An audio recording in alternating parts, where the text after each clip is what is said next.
الحبیب صلی اللہ علی محمد صلی اللہ تعالی علیہ وسلم۔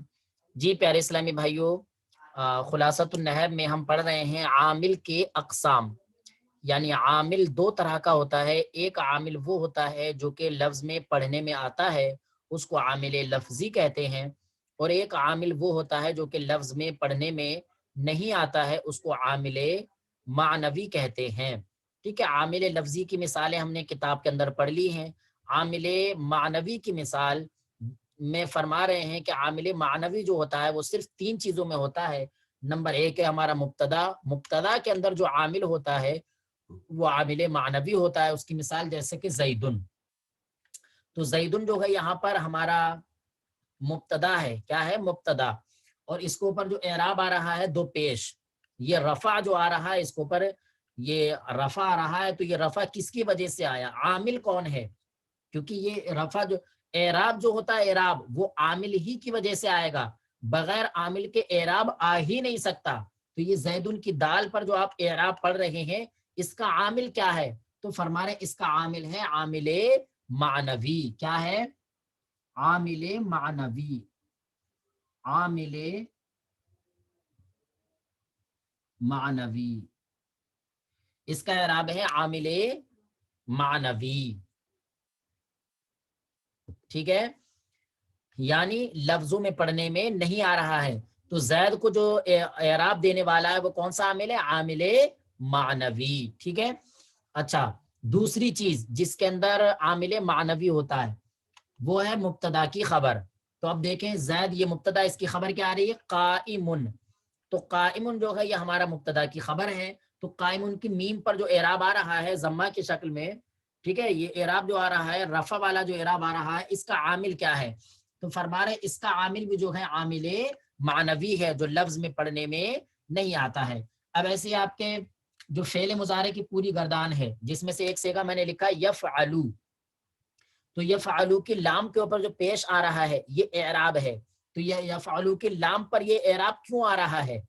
ٹھیک ہے، کیوں آ رہا ہے یہ اعراب؟ تو اس کی وجہ فرما رہے کہ یہ اعراب آ رہا ہے ایک عامل کی وجہ سے، اور وہ عامل ایسا جو کہ لفظ میں موجود نہیں ہوتا ہے، بلکہ وہ عامل عامل معنوی ہوتا ہے، عامل معنوی ہوتا ہے، اسی کی وجہ سے یہ رفع آیا ہے۔ جیسے پوری گردان میں پڑھ رہا ہوں، تمام اسلامی بھائی دھیان دیں، یفعلو اس کے لام پر جو ضمہ ہے وہ عامل کی وجہ سے، یفعلانی، ٹھیک ہے، یفعلانی بھی حالت رفعی میں ہے، ٹھیک ہے، اس میں اعراب کیا ہے؟ تو علانی جو الف ہے وہ اعراب رفع والا، اور یفعلون، یفعلون اس میں جو واو ہے وہ رفع کی علامت ہے، کیونکہ آپ نے رفع کی تین علامتیں پڑھی ہیں نا، الف واو یا، تو وہی ہے یفعلون۔ ٹھیک ہے، چلیے اب اس کے بعد میں آپ نے پڑھا تفعلو، تو ضمہ والا اعراب آ گیا، تفعلانی، یا رفع کی علامت ہے؟ نہیں، یا رفع کی علامت نہیں ہے، رفع کی علامت ہے ضمہ الف واو، جی ضمہ الف واو ہے، ابھی تو آپ آپ کہو گے نے فرمایا۔ یفعلو، یفعلو لام کے اوپر پیش، اور یفعلانی الف، یفعلون واو، یہ ہے رفع کی علامت۔ اور پھر آپ نے پڑھا تفعلو، واحد مذکر وہ واحد مؤنث غائب کا صیغہ، تفعلو کی لام پر رفع، اور تفعلانی تسنیہ مؤنث غائب ہے نا، تو تفعلانی الف آ رہا ہے رفع کی علامت۔ ٹھیک ہے، پھر آگے جو آپ یفعلنا جو پڑھیں گے، یفعلنا، پیارے اسلامی بھائیو اس پر توجہ دیں آپ دھیان سے، تو یفعلنا جو جمع مؤنث غائب کا صیغہ ہے ہمارا، اور تفعلنا جو کہ واحد مؤنث، وہ تفعلنا جو کہ جمع مؤنث غائب کا صیغہ ہمارا، یفعلنا اور تفعلنا، یہ دونوں صیغے جو ہیں ہمارے وہ مبنی ہیں۔ کیا ہیں؟ مبنی ہیں۔ ٹھیک ہے میرے اسلامی بھائیو، تو ظاہر سی بات ہے جب وہ مبنی ہے دونوں صیغے تو ان کو پر اعراب آئے گا نہیں۔ اب فعل مضارع میں آگے آ جائیے آپ، تو واحد مذکر حاضر کا صیغہ ہوتا ہے تفعلو، تو اس کی لام پر پیش ہے حالت رفع میں، کس کی وجہ سے؟ عامل معنوی کی وجہ سے۔ تفعلانی الف ہے، حالت رفع میں ہے، کس کی وجہ سے ہے؟ عامل معنوی کی وجہ سے۔ تفعلون واو ہے، کس کی وجہ سے ہے؟ عامل معنوی کی وجہ سے۔ ٹھیک ہے، تفعلون۔ اب ایک صیغہ آ رہا ہے تفعلینا، یہ واحد مؤنث حاضر کا صیغہ ہے، ٹھیک ہے، واحد مؤنث حاضر کا صیغہ. تو اب یہ تو تفعلینا آ رہا ہے، تو اب تفعلینا میں کون سی علامت ہے؟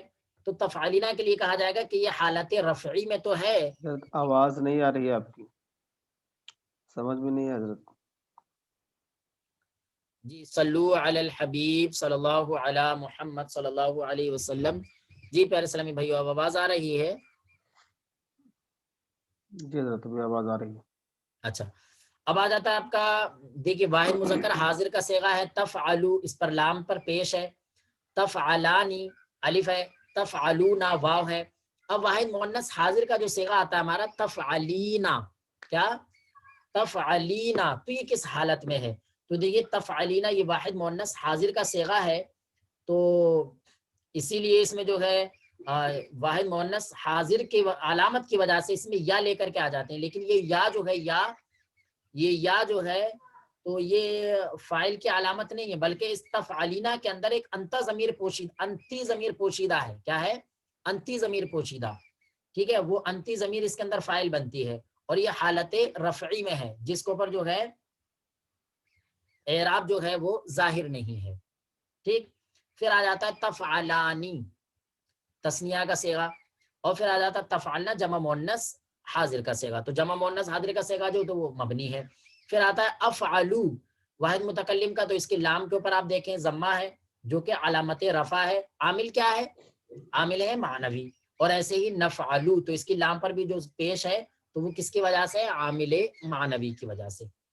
جی پیارے اسلامی بھائیو، اب خلاصۃ النحو کتاب آپ دیکھ لیجئے، اور تمام اسلامی بھائی دھیان سے سنیں، اور پھر اگر کسی کو کچھ پوچھنا ہے تو بات. تفعلینا میں پھر یہ پوشیدہ کیوں ہے؟ اس کا کیا یہی جواب ہے کہ اس میں پوشیدہ ہے؟ اس کی وجہ چلیے کچھ؟ اس کو ہم بتائیں گے احمد حسن بھائی، ایک منٹ ابھی بتاتے ہیں، ابھی کتاب میں سبق دیکھ رہا. عامل کی اقسام، جو عامل پڑھنے میں آئے اسے عامل لفظی کہتے ہیں. جیسے اوپر کی مثالوں میں، اوپر کی مثالوں سے مراد یعنی جو کتاب کے اندر آپ نے پڑھ رکھی، جاء زید رأیت زیدن مررت بزید، تو اس میں جاء رأیت مررت بی یہ سارے کے سارے جو ہیں پڑھنے میں آ رہے تھے. اور جو عامل پڑھنے میں نہ آئے اسے عامل معنوی کہتے ہیں. جیسے زید قائم، تو زید کے اندر جو عامل ہے وہ پڑھنے میں نہیں آتا ہے، قائم کے اندر جو عامل ہے وہ بھی پڑھنے میں نہیں آتا ہے. فائدہ، صرف 3 چیزوں کا عامل معنوی ہوتا ہے. نمبر 1 مبتدا کا عامل معنوی ہوتا ہے، نمبر 2 مبتدا کی خبر کا عامل معنوی ہوتا ہے، اور نمبر 3 فعل مضارع مرفوع، ٹھیک ہے، اس کا بھی عامل جو ہے معنوی ہوتا ہے. ان کے علاوہ باقی تمام معمولات کا عامل جو ہے لفظی ہوتا ہے. معمولات یہ معمول کی جمع ہے، جس کا معنی آتا ہے جس کے اوپر عامل آ گیا ہے. تو تمام معمولات کا جو عامل ہے وہ عامل لفظی ہوتا ہے.